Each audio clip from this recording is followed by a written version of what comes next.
ये क्या माँ जी, आप इस वक्त रसोई में क्या कर रही है? जाइए कमरे में जाइए, चंपा दीदी अभी आ जाएगी। नहीं नहीं, इसकी जरूरत नहीं। अगर चंपा के पास काम नहीं होगा तो वो बैठकर टीवी देखेगी, लेकिन मैं इस कमरे में नहीं जाऊंगी। क्यों, क्या हुआ है? क्या हुआ है ये तो मुझे नहीं पता, लेकिन तुम्हारे ससुर जी मुझसे इस तरह से बात करेंगे ये मैंने सपने में भी नहीं सोचा था। मैंने तो सिर्फ कहा था कि नीलू की शादी से पहले एक बार उसे घर पे बुलाकर खाना खिलाऊंगी। मेरी सगी बहन की बेटी है, क्या मैं उसके लिए इतना भी नहीं कर सकती? ये सुनकर उन्होंने कहा, आज तक तो तुम इस घर में बैठकर मुफ्त की रोटी तोड़ रही थी, इससे क्या तुम्हें शांति नहीं मिली जो अब तुम अपने पूरे खानदान को बुलाकर मेरे पैसे बर्बाद करना चाहती हो? क्या कह रही है माँ जी? पापा ने आपसे ऐसी बात कही है? ये तो मुझे यकीन ही नहीं हो रहा। बोलो बहुरानी, इतने सालों तक इस परिवार को संभालने के बाद क्या मुझे ये सुनना था? नहीं नहीं माँ जी, आप ऐसे रोइए मत। शायद वो किसी और बात से परेशान होंगे। जब सब कुछ ठीक हो जाएगा तब उन्हें अपनी गलती का एहसास होगा और वो माफी मांगेंगे। ये सब क्या है माँ? पिछले 2 दिन से यही छोटी मछली खिला रही हो, आज संडे है फिर भी यही सब बना है। अरे संडे को हमारे घर में मटन के अलावा कभी कुछ बनता है क्या? आप ही बताइए, ये सब क्या बनाया है माँ? मैं क्या करूँ बेटा, मैं तो बाजार नहीं जाती हूँ। जो बाजार से ये सब लेकर आए हैं तुम उन्हीं से बात कर लो, क्योंकि मैं कोई जादूगर तो हूँ नहीं जो छोटी मछली को जादू से मटन बना दूँ। वो नहीं कर सकती तो जादू करके अपने जुबान पे कंट्रोल करो। कमाने की औकात किसी को नहीं, लेकिन खाना सबको है। आप फिर मुझे खाने को लेकर ताना मारने लगे। बोलिए, सिर्फ और सिर्फ 2 वक्त के खाने के लिए आप मुझे ऐसे सबके सामने ताने मारते रहेंगे। 2 वक्त का खाना बहुत आसान है ना? पता है ये 2 वक्त के खाने का खर्चा कितना होता है और उसे कमाया किस तरह जाता है? घर में बैठी रहती हो ना, इसलिए कैसे कमाया जाता है तुम्हें पता नहीं। पापा, ये सब क्या कह रहे हो आप? हाँ? और मटन की बात तो मैंने की थी, आप मेरी माँ को ताना क्यों मार रहे हो? सच्ची तो कहा है मैंने, और तू किस हक से बात कर रहा है? कहने को तो नौकरी करता है, लेकिन परिवार में खर्च के लिए कितने पैसे देता है? जो ये सब कह रहा है, आज से मुझसे जो बन पड़ेगा वही सब मैं लेके आऊंगा। जिसको खाना होगा वो खाए और जिसको नहीं खाना वो अलग से इंतजाम करे। पापा, हट! पूरा हफ्ता मेहनत करने के बाद थोड़ी देर सुकून से खाने भी नहीं देते ये लोग। पिताजी रुकिए। तुम ऐसे खाने को छोड़कर कहाँ जा रहे हो बेटा? आपको क्या लगता है माँ, इतना सब कुछ सुनने के बाद भी ये खाना मेरे हलक से उतरेगा? टूट गया, मेरा पूरा परिवार टूट गया। पता नहीं किसकी नजर पड़ गई है मेरे परिवार पर। शांत हो जाइए माँ जी, शांत हो जाइए। मेरे रहते हुए इस परिवार को मैं टूटने नहीं दूंगी, ऐसा कभी हो ही नहीं सकता। अगर घर के बड़े ही इस परिवार को तोड़ेंगे तो तुम इस परिवार को कैसे बचाओगी मालिनी? नहीं माँ जी, मुझे ऐसा लग रहा है पिताजी ने जो भी कहा है उन्होंने दिल से नहीं कहा है। पिताजी ऐसे इंसान नहीं हैं, इसके पीछे जरूर कुछ बात छुपी है और वो बात क्या है मैं पता लगा कर रहूंगी। मैं खुद जाकर पापा से बात करूंगी, पर प्लीज आप इस बारे में उनसे कुछ भी बात मत कीजिए। ठीक है, अब देखो तुम क्या कर सकती हो। अब तो मैं सिर्फ और सिर्फ तुम पर ही भरोसा कर सकती हूँ। अब पिताजी आपकी चाय लो, ये लीजिए। बहू, आज शायद तुम मुझसे थोड़ी नाराज हो, लेकिन मैं हैरान हो रहा हूँ एक बात सोच के कि तुम तो गलत होने पे ऐसे चुप नहीं रहती हो। तो फिर तुम खाने के वक्त चुप क्यों थी? हर बार की तरह विरोध क्यों नहीं किया? मैं विरोध करती पिताजी, अगर आप माँ जी को सच में बेइज्जत करने के लिए वो सब कहते तो। लेकिन अगर कोई इंसान पहले से ही परेशानी में डूबा हुआ है तो उसे कुछ कहना सही नहीं होगा। परेशानी मतलब? किस परेशानी की बात कर रही हो तुम? यही तो मैं आपसे जानने आई हूँ, आप किस परेशानी में डूबे हुए हैं? मुझे आप सब कुछ साफ साफ बता दीजिए। नहीं नहीं बहू, वैसी कोई बात नहीं है, तुम्हें कोई गलतफहमी हुई है। गलतफहमी मुझे नहीं, गलतफहमी आपको हुई है। अगर हमें कोई मुसीबत होती है तो हम सबसे पहले किसके पास जाते हैं? आपके पास ना, क्योंकि हमें पता है आप सब कुछ ठीक कर देंगे। तो जब आप परेशान हैं तो आप हमारे पास क्यों नहीं आएंगे? तुम लोग समझ नहीं रही हो बहू। तुम लोग कुछ नहीं कर सकते। बेमतलब पैनिक हो जाओगे। वो सब मैं देख लूंगी, पहले आप मुझे बताइए।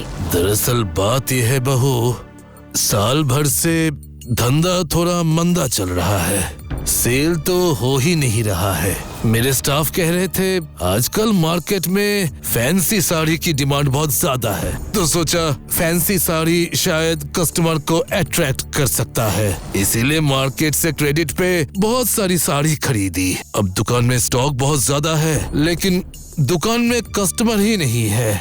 मेरे स्टाफ भी दुकान में बैठ के मक्खी मार रहे हैं।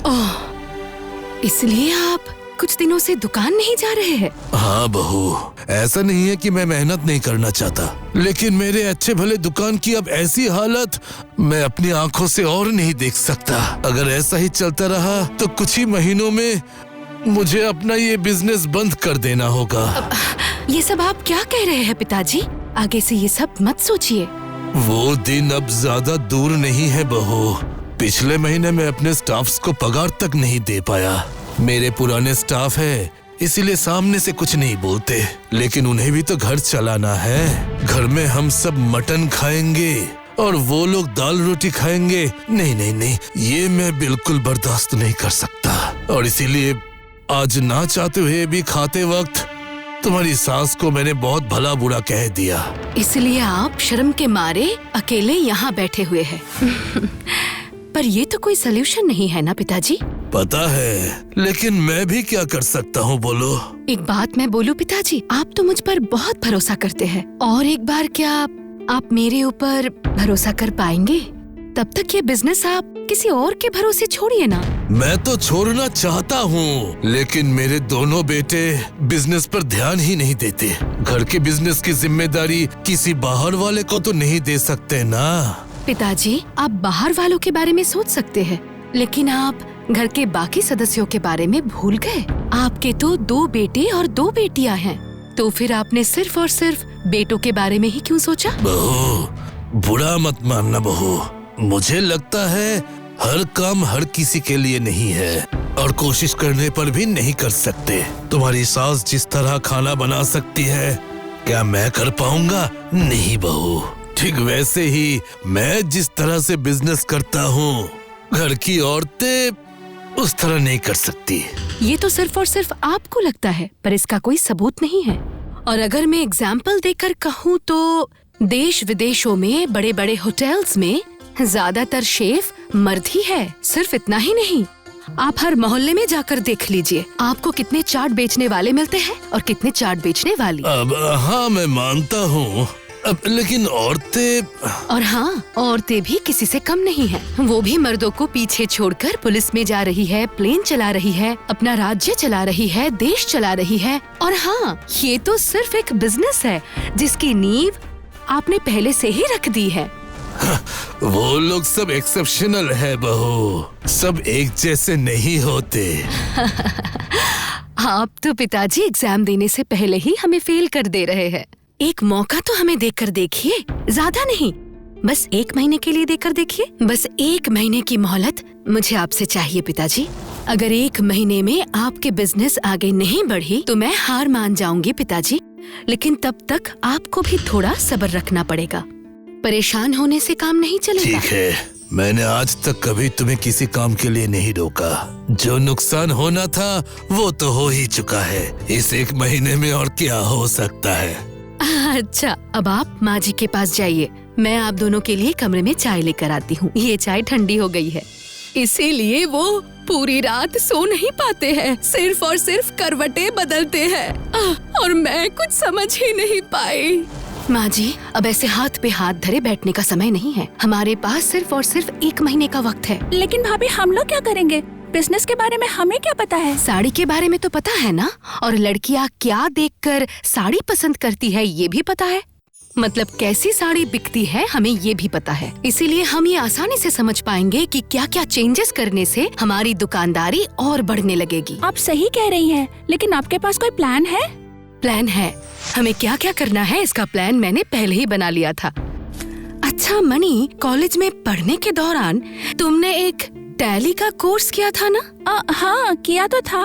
सोचा था पार्ट टाइम नौकरी करूँगी तो काम आ जाएगा। घर में थोड़ा प्रैक्टिस कर लो, अब इसकी जरूरत है। मतलब? देखो, हमारी दुकान के सारे स्टाफ ही बहुत पुराने हैं। अकाउंट का सारा हिसाब अभी भी हाथों से किया जाता है, इसे अब बंद करना होगा। क्यों बहुरानी, उन लोगों ने हिसाब में कोई गड़बड़ी की है क्या?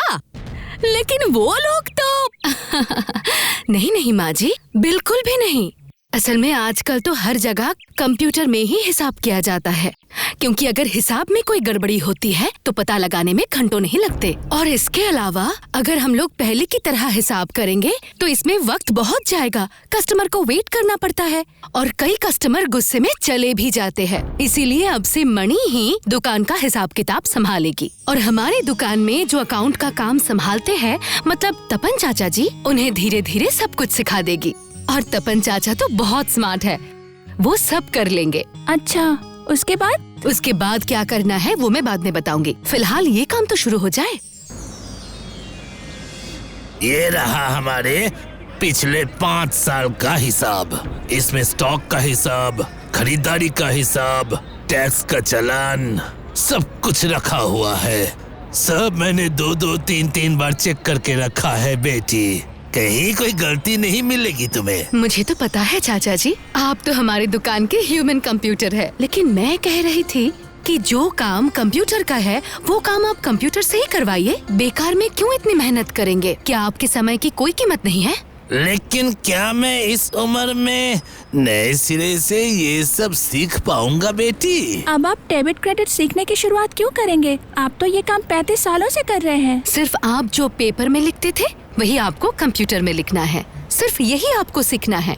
और जब तक आप पूरी तरह से नहीं सीख जाते हैं तब तक मणि रोज दुकान में आएगी। तुम्हारी स्टूडेंट की क्या खबर है? तपन चाचा ना, वो तो जीनियस है। मुझे नहीं लगता है मुझे पूरा 1 महीना लगेगा सिखाने में। देख लिया ना, बुजुर्ग लोग भी बहुत जानते हैं। अब बताओ मालिनी, हम लोगों को करना क्या है? अब हम लोगों को मार्केटिंग करनी है। इसके लिए हमें कुछ नए रास्ते इजाद करने होंगे। हाथ में ज्यादा वक्त नहीं है, इसलिए हमें कम से कम समय में ज्यादा से ज्यादा कस्टमर तक पहुंचना ही होगा। ये कैसे होगा? लिफलेट छपाना होगा? नहीं नहीं, लिफलेट तो लोग देखना पसंद ही नहीं करते हैं, और अगर लेते भी हैं तो बाद में फेंक देते हैं, और उसमें तो हम अपना प्रोडक्ट शो नहीं कर पाएंगे। प्रोडक्ट शो करना बहुत जरूरी है। आपने सही कहा भाभी, अगर मैं दुकान नहीं जाती तो मुझे तो पता ही नहीं चलता कि हमारी दुकान में इतना फैंसी कलेक्शन है, सुंदर सुंदर लहंगे का कलेक्शन है, लेकिन आज तक एक भी लहंगा नहीं बिका वहाँ से। क्योंकि लोगों को पता ही नहीं है कि मनोरमा साड़ी में लहंगा, फैंसी साड़ी दोनों ही मिलते हैं। हाँ, लेकिन हम कस्टमर को ये सब कैसे बताएंगे? देखिए माँ जी, हमारी दुकान बहुत पुरानी है, इसलिए जो हमारे पुराने कस्टमर हैं, उनकी उम्र भी ज्यादा है, लेकिन अभी उनके बच्चे, बहू, पोता, पोती ये हमारे कस्टमर हैं। पर नई जनरेशन ऑनलाइन शॉपिंग पे ज्यादा भरोसा करते हैं, इसलिए हमें ऑनलाइन शॉपिंग की सुविधा देनी पड़ेगी, जिसके लिए हमें आज लाइव करना होगा। हमारे पास क्या क्या प्रोडक्ट है, हम उन्हें शो करेंगे। ये अच्छा आइडिया है, मैं अपने सारे ग्रुपों में लाइव ज्वाइन करने का रिक्वेस्ट भेज दूंगी। हाँ, इस जनरेशन को हमारे दुकान का रास्ता दिखाना होगा। वो सब तो ठीक है बहुरानी, पर आज के इस नए जमाने में क्या हमारी वो पुरानी साड़ियाँ, जैसे बनारसी साड़ी, तांत की साड़ी और भी जितनी साड़ियाँ हैं, उस सब का अस्तित्व नहीं रहेगा? हमारे दुकान में तो पुराने साड़ियों का स्टॉक भी बहुत ज्यादा है। अगर वो सब नहीं बिकेंगे तो बिजनेस में हमें बहुत नुकसान होगा। सब ठीक हो जाएगा माँ जी, सब। पहले कस्टमर्स को दुकान में आने तो दीजिए। मणि, तो फिर आज रात को ही हम लोग लाइव का इंतजाम करते हैं। अच्छा ठीक है भाभी। भाभी, आज 2 हफ्ते पूरे हो गए, हमारे हाथ में अब और 2 हफ्ते बाकी है। हम लोग कर तो लेंगे ना? क्या कर लोगी मनी? पापा का बिजनेस तुम लोग फिर से खड़ा कर दोगी? सच में तुम लोग ना कमाल हो। तुम्हारी भाभी का दिमाग तो खराब ही था, जब देखो कुछ न कुछ करती ही रहती है, लेकिन तुम्हारे पास तो दिमाग है, समझदार हो। तुम कैसे मेकअप वेकअप करके सज धज के कैमरे के सामने आ गई? बताओ, एक बार भी तुम्हें ऐसा नहीं लगा कि हमारे परिवार में ये सब नहीं होता? क्या तुम्हें नहीं पता कि इस घर की औरतों को क्या करना चाहिए और क्या नहीं करना चाहिए? मेनक, ये तुम इस घर की औरतों पर ही छोड़ दो। पापा, आपको मालूम नहीं है कि ये दोनों मिलकर क्या कर रही है? नहीं, मुझे सही में नहीं पता कि इन दोनों ने ऐसा क्या कर दिया है जिससे मेरी दुकान में फिर से लोग आने लगे हैं। पिछले 4 महीनों में जो नहीं बिका था उससे ज्यादा सेल इन 2 हफ्तों में हुआ है। आपको सब पता चल गया पिताजी? हम लोगों को लगा था सेल थोड़ा और बढ़ जाए, उसके बाद ही हम आपको बताएंगे। मुझे पता है बहू, दरअसल आज सोचा एक बार दुकान से घूम के आता हूँ। इतने दिनों बाद मुझे देख के तपन चुप नहीं रह पाया। सच में बहू, मैं तो सोच भी नहीं सकता। इतने कीमती कीमती लहंगे आज तक सिर्फ कबर्ड में थे। उन्हीं लहंगों में से सिर्फ 2 हफ्तों में 5 लहंगे बिक गए हैं। क्या सिर्फ और सिर्फ लहंगा ही बिका है?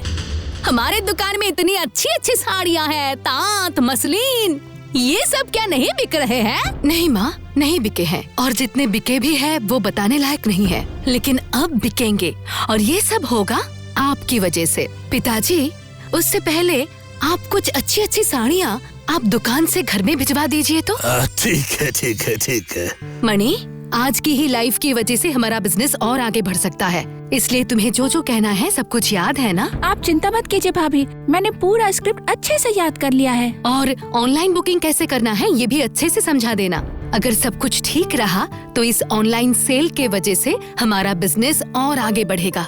लेकिन बहुरानी, क्या मैं कर पाऊंगी? और इसके अलावा अगर तुम्हारे ससुर जी को पता चल गया तो बहुत गुस्सा करेंगे। ये सोचकर मुझे बहुत डर लग रहा है। अब डरिए मत माँ जी, कैमरा, पिताजी का गुस्सा, इन सब के बारे में आप सोचकर नर्वस मत होइए। सिर्फ और सिर्फ इतना सोचिए कि आप ये सब कर रहे हैं अपना बिजनेस बढ़ाने के लिए। तुमने बिल्कुल ठीक कहा है बहुरानी। बिजनेस को आगे बढ़ाने के लिए हम सबको एक साथ कदम उठाने पड़ेंगे। तुम लोग बैठो, मैं कपड़े बदल कर आती हूँ।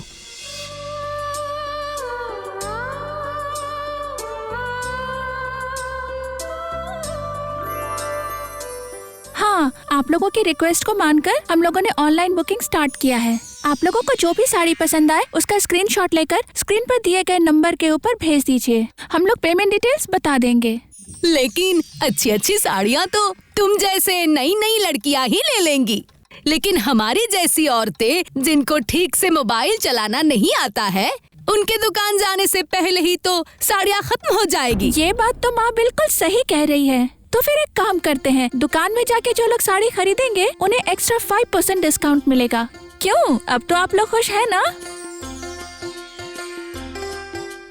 सिरुपा ने हमें मैसेज किया है डाल्टनपुर से। मनी दीदी, आपकी माँ ने जो साड़ी पहनी है वो मेरी नानी को बहुत पसंद आई है। आपकी दुकान में क्या ये साड़ी अवेलेबल है? हाँ सिरुपा, अवेलेबल है। मैं एक और मैसेज पढ़ लूं। बोलाईपुर से सोमा पाल लिख रही है, तुम दोनों माँ बेटी का लाइफ बहुत अच्छा लग रहा है, थैंक यू। और मौसी जी भी बहुत अच्छी लग रही है। मनी, अगर हो सके तो इसी तरह की साड़ियाँ दिखाओ। जरूर दिखाऊंगी सोमा दी।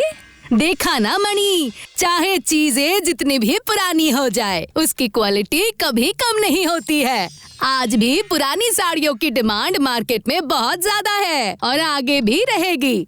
तो चलिए, आज मणि नहीं, मैं आप लोगों को सारी साड़ियाँ अच्छे से दिखाऊंगी। जो साड़ी आपको अच्छी लगे उस साड़ी को तुरंत ही बुक कर लीजिएगा। लाइव का रिस्पांस कैसा मिल रहा है भाभी? बुकिंग्स हो रही है? बुकिंग्स हो रही है मतलब? मेरा फोन हैंग हो जा रहा है, इतने मैसेजेस आ रहे हैं। सच में? अच्छा बहुरानी, सब कुछ ठीक था ना? मैंने सब कुछ ठीक से कहा है ना? कहीं कोई गड़बड़ तो नहीं हुई है ना? मैंने हकलाया तो नहीं? सब अच्छे से हो गया है माँ जी, सब अच्छे से हो गया है। आपने बहुत अच्छा किया है। मैंने तो सोचा भी नहीं था कि आप ये सब इतने अच्छे से कर लेंगे। सच में बहुत अच्छा था। आपकी सब बहुत तारीफ कर रहे थे। अच्छा मणि, माँ जी को तुम कमेंट पढ़ के सुनाओ। सच कहूँ तो मुझे अभी किसी और बात का डर है। अगर तुम्हारे ससुर जी ने देख लिया कि मैं सज धज कर कैमरे के सामने एक्टिंग कर रही थी तो पता नहीं वो क्या कहेंगे। मैं क्या कहूँगा? तुम्हारी सुंदरता देख के मेरी तो बोलती ही बंद हो गई। पापा आप? ये क्या पिताजी, पिताजी आप यहाँ? आप अभी तक सोए नहीं? अब तक तो मैं सो ही रहा था बहू। तुम अगर मुझे नहीं जगाती तो मैं समझ ही नहीं पाता कि जो महिलाएं ट्रेन चलाती है, प्लेन चलाती है, देश चलाती है, राज्य चलाती है, वो भी तुम्हारी तरह किसी परिवार की बहू है, किसी परिवार की बेटी है। इसीलिए आज जब मेरी आंखें खुली तो ज्यादा देर न करते हुए तुम लोगों के लिए कॉफी लेकर आया हूँ। ठीक जैसे ही सुबह सुबह तुम सबके लिए चाय बना के लाती हो वैसे ही। लेकिन आप कॉफी बनाने क्यों चले गए? नहीं नहीं नहीं नहीं, आपको रसोई घर में नहीं जाना चाहिए था। ये सब काम तो हम औरतों का है। नहीं भाग्यवान, आज तक मैं ये मेरा काम है, ये तुम लोगों का काम है, ये सोचता रहा। गलती की मैंने, और तुम लोगों ने भी कभी वो गलती सुधारने की कोशिश नहीं की। मेरी बहू ने मेरी वो गलती सुधार दी है। और सच कहूँ तो मुझे अंदर से बहुत अच्छा लग रहा है भाग्यवान। अब यकीन हो गया है कि अगर मैं ना रहूं तो मेरा ये बिजनेस संभालने के लिए कोई तो है। पिताजी, आप ये सब क्या कह रहे हैं? सब कितने खुश हैं। ऐसे वक्त में ये सब कोई कहता है? सही कहा, सही कहा। ठीक है, ठीक है। अब तुम लोग कॉफी पीकर बोलो कि ये कॉफी कैसी बनी है। अच्छा पापा, एक बात बताइए तो, माँ का लाइव आपने कैसे देखा? सोशल मीडिया पे अकाउंट नहीं होने से तो वो देख ही नहीं सकते। सिर्फ तेरी माँ की ही नहीं, मैंने तो तेरी वीडियोस भी देखी है। मेरी बेटी मेरा बिजनेस बचाने के लिए क्या क्या कर रही है ये मैं नहीं देखूंगा क्या? इसीलिए जैसे ही पता चला तुम लोग ये सब कर रहे हो, वैसे ही तेरे भैया से एक अकाउंट खुलवा लिया। इसका मतलब हम लोग जो भी कर रहे थे इसके बारे में आपको सब कुछ पता था? हाँ बहू, तुम लोगों का जोश देख के मैं भी अपने आप को शांत नहीं रख पाया। और वीडियो में मुझे देख के आपको गुस्सा नहीं आया? गुस्सा? मैं गुस्सा क्यों करूँगा पगली? मेरी दुकान की साड़ी पहनकर तू बहुत खूबसूरत लग रही थी। सारी औरतें तेरी कितनी तारीफ कर रही थी। मैं बहुत खुश हो गया था। चल चल चल, अब जल्दी से कॉफी पी ले। कल हम सबको सुबह सुबह दुकान भी तो जाना है। कल आप दुकान आएंगे? लेकिन पापा, अभी तक तो 1 महीने खत्म नहीं हुए हैं। मैंने 1 महीने की मोहलत दी थी तुम लोगों को खुद को साबित करने के लिए, लेकिन तुम लोगों ने तो खुद को साबित कर दिया है, तो फिर अब 1 महीना क्यों रुको? और वैसे जहाँ तक मुझे लग रहा है बहुत जल्दी दुकान का स्टॉक खत्म होने वाला है। अब मुझे मैदान पे उतरना ही होगा, नहीं तो मुझे शांति नहीं मिलेगी बहू। ठीक है, लेकिन कल मैं एक बार दुकान जाऊंगी। लाइव से हमें कितना फायदा हुआ है ये देखने के लिए। सिर्फ तुम क्यों बहू, कल तो घर के सब लोग दुकान जाएंगे। यहाँ तक कि वो गुस्से वाला मैनाक, उसे भी मैं अपने साथ लेकर जाऊंगा। भाग्यवान, तुम आज की लाइफ वाली साड़ी ही पहन कर जाना। मुझे भी जाना है, लेकिन क्यों? सरप्राइज है। तुम लोगों ने जिस तरह बिजनेस हैंडल करके मुझे सरप्राइज दिया है, वैसे ही मैं भी तुम लोगों को सरप्राइज देना चाहता हूँ। कैसा सरप्राइज पापा? वो तो जाने के बाद ही पता चलेगा।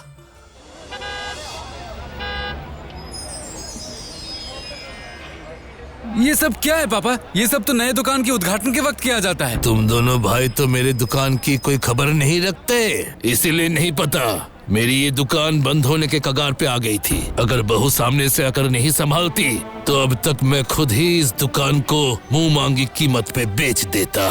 मालिनी ने हिम्मत दिखाई थी, इसीलिए आज मेरे इस दुकान को एक नई पहचान मिली है। मैं चाहता हूँ तुम अपने हाथ से रिबन काट के ये दुकान सबके लिए दोबारा खोल दो।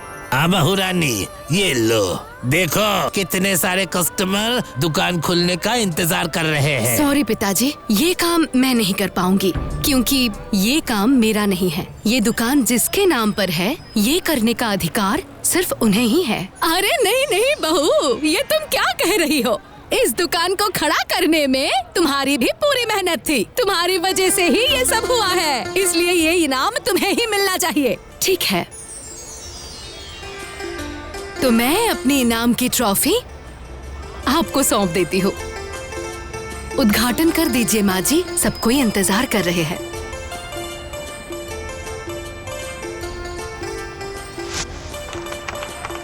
इसीलिए तो सब कहते हैं मालिनी भाभी जिंदाबाद।